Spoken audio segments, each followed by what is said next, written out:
August 31st, that is the United Nations D-Day for Iran to abandon its nuclear ambitions. But so far, Iran is giving no indication that it will bend to the will of the UN. So if the UN fails, will this prove once and for all that it is just a worthless waste of time? Tracy, I mean, they can't even get 15,000 troops together to enforce this week-long ceasefire.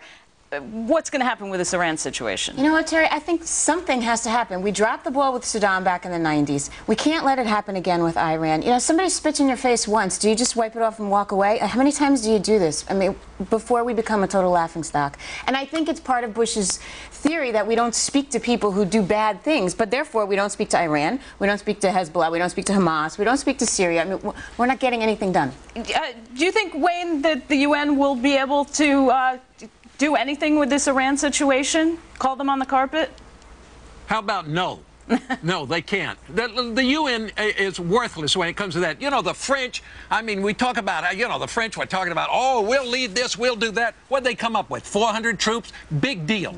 As Rumsfeld said about 3 or 4 years ago, they are old Europe. They are passé. They don't care, they don't know, and we should just forget them. Now, if you can involve them, yes, but what we should be doing is involving the rest of the Middle East. That is to say, if the Sunnis and the Shiites are going to fight each other, let's promote that. Let's let them do that work. But, Jonas, I mean, if we're not talking to a lot of our enemies, the UN is the forum, at least to talk, but obviously not a good one. No, I think their success will be more proven with the peacekeeping with Israel more than, I don't think anyone thinks they have the potential to stop Iran, and there's a simple reason for that. The biggest problem with Iran is a lot of countries want to do business with Iran. Russia, China, the United States was doing business with Iran until very recently with offshore companies. Until all these countries collectively stop doing business and punishing this country, that's the only way to really put a stop to it, and the UN can't really enforce that. Hey, Jonathan, I mean, go ahead, Jonathan.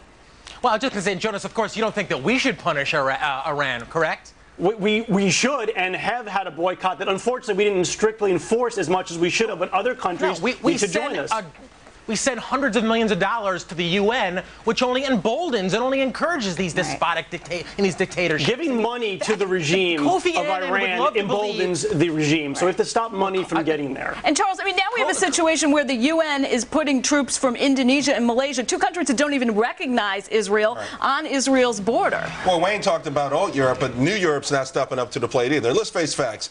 Iran showed their contempt for the UN by setting up their own deadline. They've already given their answer. They're saying, you know what, go jump in a lake. Yeah. At the end of the day, you know what, you want to try diplomacy, but I think it's just going to have to come down to physical force. It's going to have to be the United States or Israel that's going to have to go in there and try to surgically take out those nuclear facilities to avoid a gigantic war. But Iran has already shown its contempt for America and for the United Nations. United Nations is a paper tiger, and at the same time, the U.S., we've sort of fallen behind the ball in public relations and public opinions that we don't seem like we have the stuff that it takes to really enforce harsh punishment on these countries. Charles, why have we gotten to the point where the American public feels like we need Kofi Annan's permission to protect our own self-interest? I don't know, because that was a big platform from John Kerry, and I thought America then made their stand that, you know what, we're not going to let the UN dictate how the U.S. uses its military. That's why we voted for Bush, but instead, public opinion polls have changed. Our politicians don't know what the heck they're doing, and the UN never knew what it was doing. It's a waste of time. Okay, we're going to leave it there. Thanks, everybody. Coming up next, the message from President Bush on Iraq.